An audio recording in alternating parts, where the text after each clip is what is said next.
Euskararen historia sozialaren eremuan Josebaren Intxaustiren ekarpena hitz egiteko eskatu didate jakineko lagunek, eta niretzat ohore bat da gaur hemen egotea, eta trilla partekatzea beste Josebarekin eta Paulorekin. Plazer handia izan da Josebaren biografia, han eta hemen ezagutu zituen autoren eragina, eta Josebaren idazlanak nola harilkatzen diren aztertzea. Uda guztia eman dut Josebaren testuak irakurtzen, lan batzuk ezagutzen dituen jakina, baina ez inondik inora guztiak. Nere, ahalegina izango da orduan, euskararen historia sozialean pixka bat berak izan dituen eraginen inguruan hitz egitea. Eta eskerrak ematen dizkiot jakini, guztioi, ariketa horretan jartzeagatik. Aitortu beharko nuke lehen buruan, desabantaila handi batekin agertzen naizela zuen artera. Nik zuetako guztiek ezpada gehienok ez bezala, ez nuen Joseba Intxausti pertsonaki ezagutu.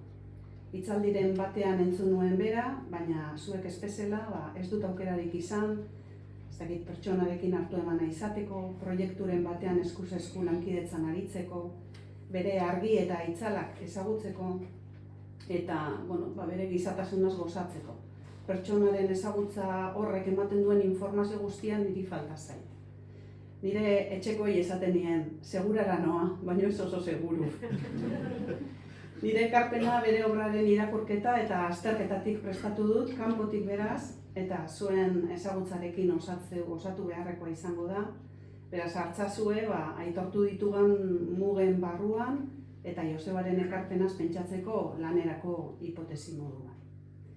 Ekarpen honetan proposatuko dut, Intxaustik, euskararen historia sozialaren arloan egindako ekarpenak asko zor diola Kataluniari, eta bere obran pertsona klabea izan zela Pierre Vilar historialaria, Joseba Agerrazkoena aipatu dutena.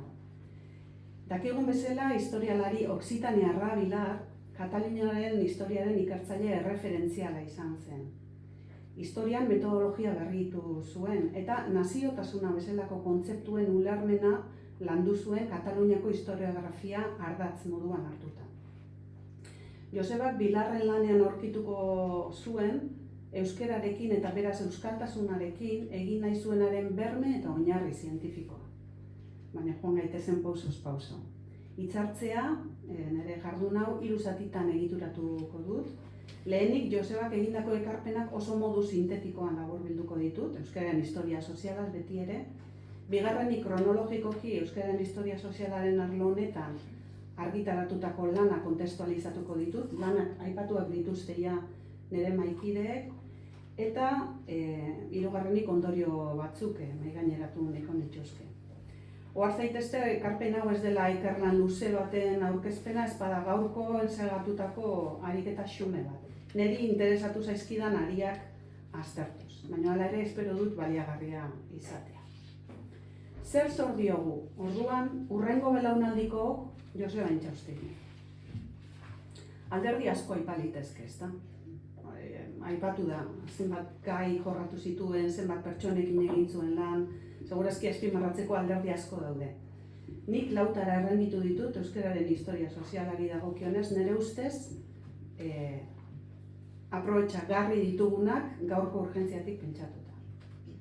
Lehendabizi, aztergai dudan arloaren barruan, denboran zehar euskal hizkuntzaren bueltan gertatu diren aldakuntzen azalpen historikoa eskaini digu. Historia soziala jorratzen du, alegia guztion historia. Ez soilik elite edo norbanako jakinena.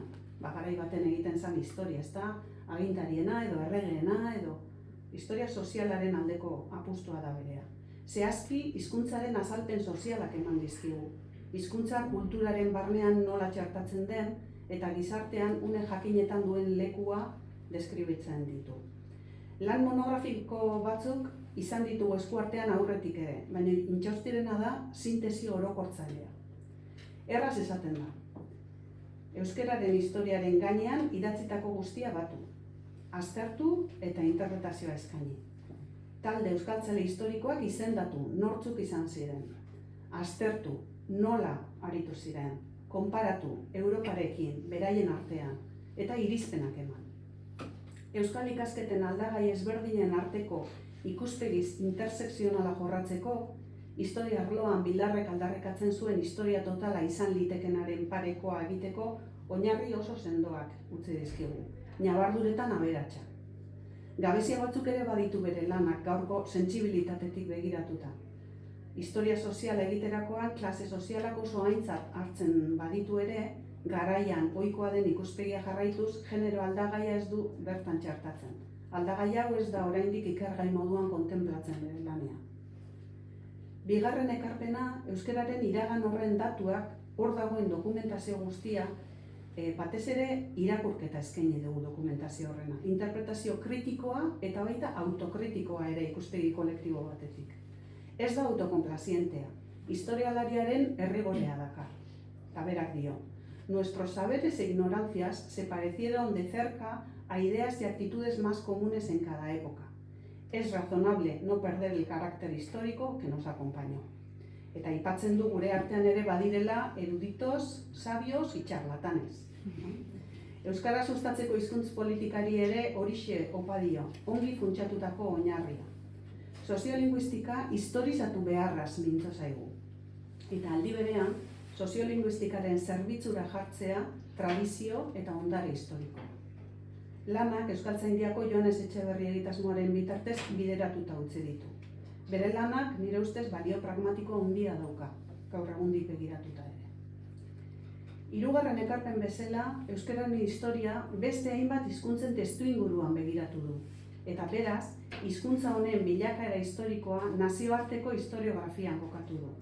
Hizkuntzen iragan soziala ezagutzea gaurkotasun handiko gaitza dauka. Bereziki herrien arteko harremanen kidetasunak eta lehiaketa modua, botere harremanak, etengabe aldarazten dutelako etorkizuna. Bere esanetan, hiztun komunitateen bilakaerek dimentsio planetarioa dauka. Euskararen historia interes handikoa da herri erdaldunentzat ere, eta bereziki historian lan fina egin nahi duten ikerlarientzat. Historia kultural berria deiturikoan, Peter Burkek eta beste batzuk ordezkatzen duten horretan, hizkuntzen aztergaiari dagokionez aitzindari da, intxaustik nazioarte mailan. Beste jakinkideen kasuan bezala, bere ekarpena ez da hemen hasi eta bukatzen. Anbizioa da nazioarteko eztabaidan egitea ekarpena. Zubiak eraiki behar dira hemen ere. Eta laugarrenik, esango nuke bere lan guztia euskara eta euskaldunak duintasuz osoz ikergai homologatutzat jotzeko ariketa dela. Autoestimua, pertsonala edo kolektiboa autoezagutzan oinarritzen baldin bada, euskararen historia ezagutzeak euskaldun bakoitzaren bizipenak aztertzeak ere, askotan bere biografiatik abiatuko da, beste askok egin bezala, euskara eta euskal herria estimatzen eta estimarazten lagundu aldi. Horixe da bere premisa, baina kasu, ez gurea bakarrik, Josebaren hitzetan. Euskal Herriko herritarrek ezagutu egin beharko lukete Europako hizkuntzen historia soziala. Orainaren eta etorkizun posibleen aurrean kontzientzia argia izan dezan eta arduraz jokatzeko. Autoexigentzia bera opadie herrikidei zein urkoi. Mundua etxera etorri zaigun honetan ohar garrantzitsua dirudi. Ahots indartsua darabil Josebak askotan, hori ere uste dut eskertzekoa dela. Bigarren zatira gatozen, Josebak euskararen historia sozialean argitaratutako lanak iruzkintzera alegia. Ia den utzi zuen Josebak idatzita. Zehaztasuna da bere ezaugarrietako bat. 100 lan argitaratu zituen, batzuk publiko espezialduari eskainitakoak dira eta beste batzuk ideia berberak divulgatzen dituztenak. Horregatik ez dut beharrezkotzat ikusten Josebaren tesi nagusien azalpena aletzea. Bikain jasota daude testuetan, denak daude digitalizatuak klik batera eta plazer handiz irakurtzen dira. Gainera, Joanes Etxeberri egitasmoaren 2., 3. eta 4. aleetan bere lan nagusien bilduma argitaratu zuen. Josebak berak editatu zituen lanok, lankide izan zituen Joro Segurola eta Izaskun Etxebesterekin elkarlanean. Hor dago esanguratsuena.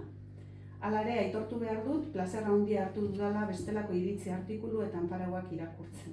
Benetan divertigarria dira horietako bat. Adibidez, gomendatzen dut, zazpikatuetako ez beharrak izeneko pieza txiki. Harira. Horrez gain, Jakinek 2 elkarrizketa egin zizkion Josebari. Lore Agirrek bata biografikoa eta Imanol Muruak bestea bibliografikoa. Hirugarrenik, Josebak berak oroitzapenak izeneko testua prestatu zuen hitzaldi baten oinarri, ñabarduraz betetako bere ibilbidearen kontaketa, bere euskararen historia soziala eraikitzen du testu horretan. Beraz, egingo dudana da kronologikoki aletu, lehen aurreratu dugun bezala, euskararen historia sozialean kokatzen diren lan nagusiak eta datu biografikoekin osatuko dugu datu bibliografikoak. Zeharkako irakurketa bat eskaini nahiko nizueke beraz, eta hor aurkitu dut Ari Katalandarra. Ziur aski bere lankide izan zineten ontzat ezaguna dena. 60. hamarkadan sartzerako, 23 urte zituela, 59an, Hilobira Bultzaka izeneko artikulu argitaratu zuen jakin. Euskal idazle hil zaitez idatzi zuen indarrez, horixeren eredua nolabaiteko estetizazioaren alde egiten zutenen kritika indartsua eginez. Euskararen etorkizun moderno asmatu behartzen Josebaren belaunaldiaren ustetan. Praktikoa, gaurko gizarteari erantzun beharrekoa. 64 eta 69 urte bitartean Bartzelonako Unibertsitatean da historiako ikasketak egiten. Han eskuratuko ditu gorago aipatu ditugun zorroztasunerako tresna eta ongi ezagutuko du historiagile katalanen lana. Jaume Vicens Vives Hilberriaren itzala handia zen artean, horrelaxe dio berak. Bartzelonako gure fakultate hura pasaerako egoera batean zegoen orduan historiako alorrean.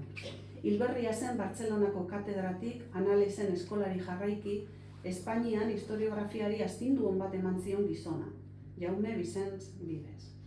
Ura hil eta 4 urtera iristean, artean Vicens Vives bizirik somatzen genuen unibertsitateko arkupeetan. Eta eranzten du. Nabarmentzekoa da Vivensen heriotzak metodologiaren kontuetan eta hizkuntzarenean momentuz ekarri zuen etena.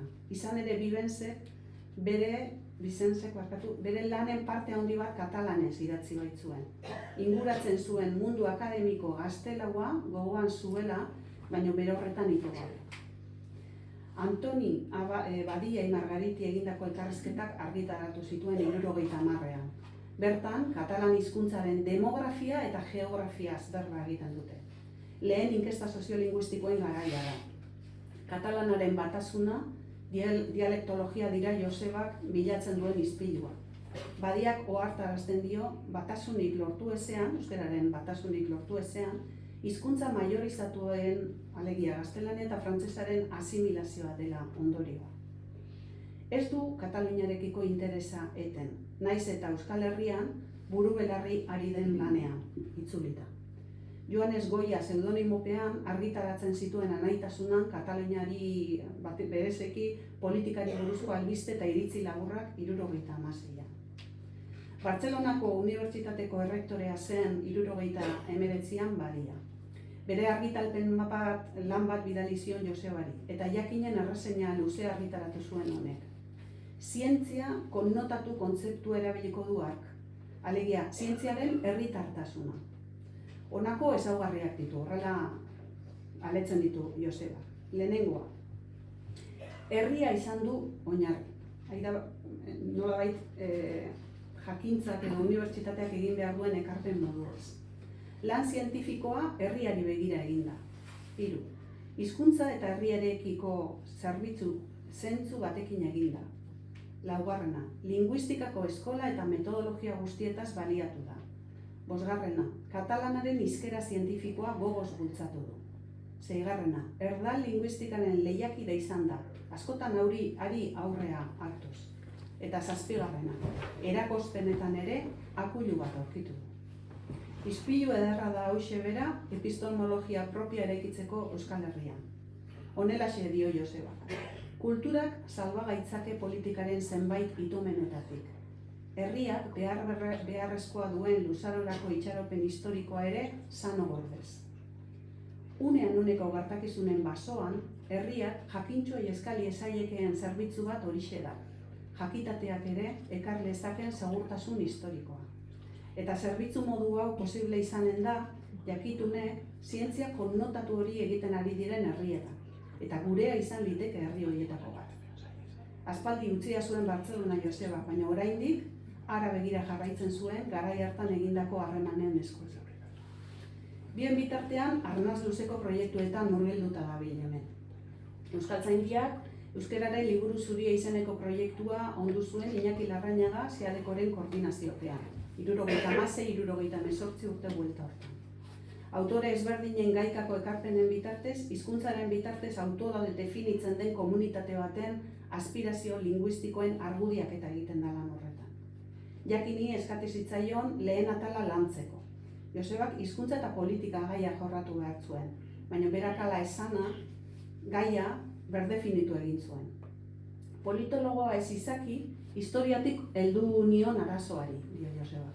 Historia politikoan hizkuntzak nola begiratu eta tratatu izan diren jakin nahi nuen.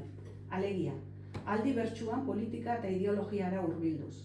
Ikuspuntu historikoa onartu zitzaidan, eta orduan aurkitutako bibliografiaz baliatu nintzen aztergaiaren aurkezpena egiteko. Ernazimentua interesatu zitzaidan batipat, eta epe zabalago bateko kolonialismo linguistiko europarra. Bere oroitzapenen testu horretan kontatzen du, pentsamentu kolonialean trabatzen zirela haur eta gazteak imperio izeneko mai jokoarekin.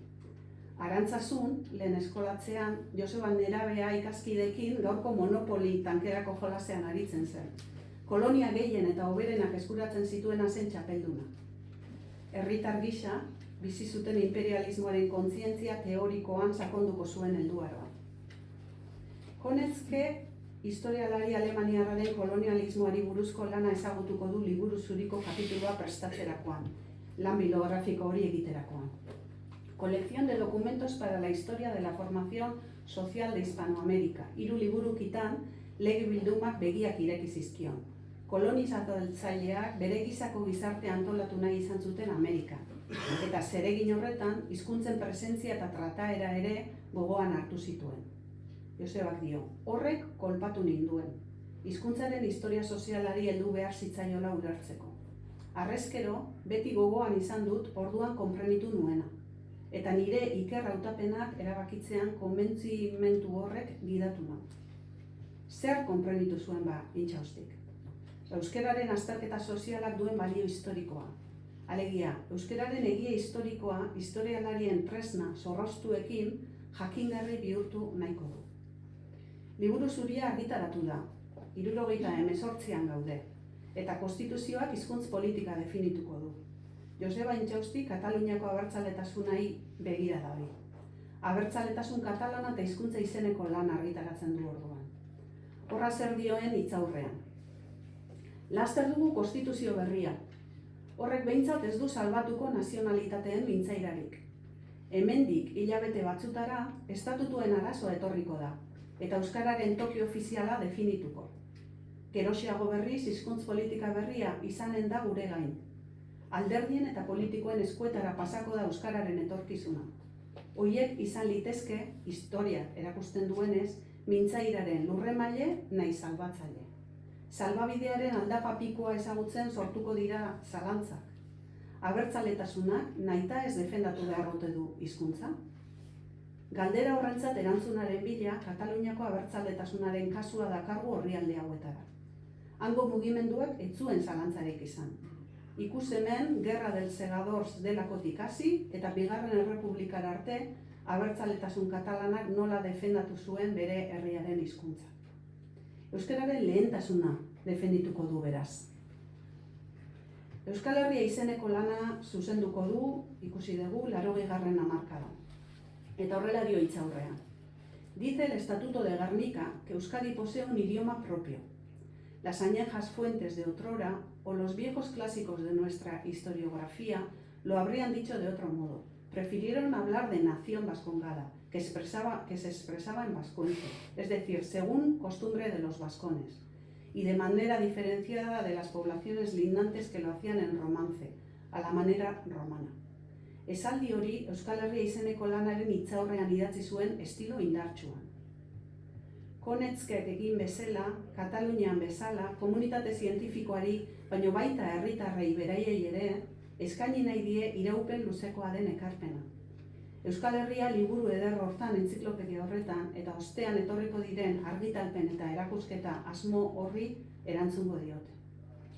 Munduko Euskal Biltzarraren karira, 87an, euskararen irudia, ahotsa eta oinarrizko argibideak prestatu behar ziren kanpokoentzat, adextra, eta Euskal Herritarrentzat baita ere, adintra. Hor sortzen dira Euskal Hitz, liburua eta erakusketa, eta baita Euskara denona erakusketak ere. Euskararen historia sozialaren langai eta norabide batzuk ere markatzen zituen argitalpena. Egin diegu aipamen horietako batzuei hasierako atalea. Euskara lehentasun izan dadin argudio historikoak zabalduko ditu. Edozein koiuntura eta formulazio politikoaren gainetik egia historikoa dago. Euskara modernoaren aldeko proiektuak sortzen, zuzentzen eta kudeatzen dabil Joseba, Paulok aipatu ditu. Baina aldi berean ulertzen du Bilarrek aldarrikatuko duen historikoki pentsatzearen garrantzia. Intxaustik badaki, Europa zaharrean, euskararen historia sozialak mendebaldearen historia koloniala desafiatzen duela, eta legitimitatez betetzen euskararen aldeko eragiletza. Euskal Herria lanaren kasuan erreferente argi bat dauka, oraintxe aipatua dut. Pierre Bilarrekin izandako hartu emana lan horien guztien ekoizpen indarrerako gakoa da. Pierre Vilar konsagratutako historialaria da. Joseba horrela definitzen du lan baten. Excelente conocedor de la historia peninsular. Ha atendido más insistentemente a su historia social y en ese contexto se ha cuidado expresamente de la investigación de los fenómenos nacionales en diversos trabajos. Analista sobre todo de las estructuras socioeconómicas en la historia, ha prestado también una cuidada atención a la comprensión de lo nacional y dentro de este hecho a los aspectos culturales y de lengua. Elkarrizketa formatuan argitaratu zuten Euskal Herria lanean bien arteko harreman hori. Zeharka irakur litezke zeintzu diren Josebaren aztergaiak, kezkak eta Bilarrengan bilatzen dituen bermeak. Zer galdetzen dio Bilarri? Naziotasuna ikertzeko tresneria kontzeptuala, identitate kolektiboaren egintza dinamikoa, ikerketan gizabanakoa eta aldagai sozialak uztartzeko erronka, kontzientzia kolektiboak ikertzeko moduak, komunitate etnokulturalak lurraldetasun eta denboralitate ardatzetan ikertzeko erronka. Nola ulertu behar den kultura ikuspegi kulturaletik elementu bereizle eta bateragile bezala. Fabulazioaren garrantzia mito eta ezagutza presientifikoetan. Prehistoriaren zeregina. Tensioak eta kontraesanak nola jokatu historialari baten lekutik. Nola txirikordatzen diren klase soziala eta naziotasuna, ezker eskuma ardatzak, burgesia eta langileria. Hizkuntzaren berreskurapenaren garrantzia naziotasun krisietan eta deskolonizazio prozesuetan. Hezkuntzaren zeregina, intelektualen zeregina herrigintzan, estereotipoi aurre egiteko modua eta Iberiar penintsulako herrien etorkizuna, eta bar. Ikusten denez Euskal ikasketen antologia baten jasotzeko moduko testua da elkarrizketa hau. Bai galderengatik eta bai erantzunengatik. Ez dugu astirik hortan sartzeko, baina elkarrizketa horrek mereziko luke honetan doktore tesi bat, lan sakon bat, Josebaren kezkak, langaiak eta berme beharrak oso ondo islatzen direlako bertan. Eta garai oso bat esango nuke. Hortik aurrera badirudi oinarriak ongi finkatuta zauzkala eta 90 da 2000 hamarkadetan oso emankorrak izango dira euskararen historia sozialeko lan horiek guztiak. Izendatuta daude. Bereziki azpimarratzekoak izango lirateke bidegileak bilduma, 474 lan daude, zenbatu egin ditut, eta Joseba izan zen proiektu horren bideratzailea, eta lehenengo zuzendaria, eta baita idazlea ere hasieran, eta bukatzeko Joanes Etxeberri egitasmoa, Mikel Zalbideren zuzendaritzapean, iraupen luzeko oinarria jartzen ari dena Intxaustiren lanaren arrastoa. Ondorio batzuk oso labur. Nire ustez mapa argi badago Joseba Intxaustik jorratutako euskararen historia sozialean. Bere biografiarekin txirikordatuta ageri zaiguna. Bere bizitzaren ulermen sakonak erregaiak ematen dio kolektiboak diren faktuak interpretatzeko. Berea ulertuz interpretatzen du kolektiboa baita ere. Mapa bat da, erabil dezagun. Geohistoria linguistikoa, hizkuntz borroka, euskal gaiei buruzko bibliografia bilduma, eliza eta euskara, kolonizazio linguistikoa, garai ezberdinetako autore eta lurraldei buruzko monografikoa, euskal kontzientzia linguistikoaren aria mendez mende. Geruza askodun mapa utzi dugu. Hitzalditxo honen hasieran aipatu ditudan 4 merezimenduatara itzuliko naiz bukatzeko. Lehena, intxaustik euskal ikasketetan ikuspegi intersekzionala hainbat aldagai txirikordatzeko ahalegin egin nahi duena lantzeko oinarri sendoa utzi digu. Konplexutasuna besarkatzera gonbidatzen gaitu, eta libre izatera. Bigarrena, soziolinguistika historizatu beharko genuke. Irakaspen zaharrak aintzat hartu gaurko esku hartzeak diseinatzeko orduan. Transmisioa behar dugu ordea, ezagutzen ez dena, ezin erabiliko dugu. Hirugarrena, nazioarteari begira, Euskal Herrian garatzen den hizkuntzen inguruko ezagutza ikergai interesgarria da errigorez landuzkero. Konexioa bestearekin, desberdinarekin berdintasunetik. Konplexurik gabe, desberdinaren bila herritartasunetik. Nola da posible gure herrian historia sozial alinguistiko bat lantzea? Hizkuntza izan bada kolektiboki definitu gaituna. Eta laugarrena, ezagutzak eta ikerketak duintasuna dakarkio gure herriari. Kondeszendentziarik ez, autoexigentziara gonbidatzen gaitu. Guri askotarako eman digu Joseba Intxaustiren lekukoak, eta gureak egiten ditugu berak esandako hitz hauek ere. Errespetuz, baina libre. Eskerrik asko.